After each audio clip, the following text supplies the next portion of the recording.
আপনি একটা রোগী সুস্থ হলে 10টা রোগী একা দিবেন। মুখে তিতা থাকে,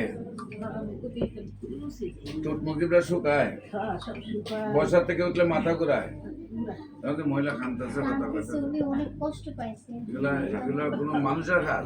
একটাও রোগী এরকম ইতিহাসে এলাকা তৈলে পুরা গ্রাম 2টা মানুষের বদনাম করে। ব্যাগও তো কান্না বলে দিতেছে না। আমার নাম নিয়ে এখন যাওয়ার সময় মুখে তিতা থাকে, ঠোঁট মুখটা শুকায়, বসার থেকে উঠলে মাথা ঘুরায়, বসার থেকে দাঁড়ালে চোখ মুখ অন্ধকার করে আনে, কমরটা ছিঁড়ে যখন ব্যথা হয়, শরীরটা দই বলার মতো মূর্ছায় সবাই কামড়ায়, মাথা তলে গরম যায়।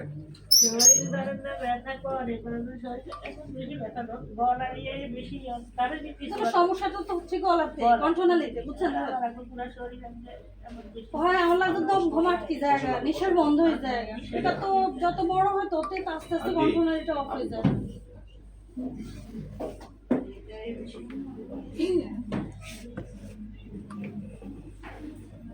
আর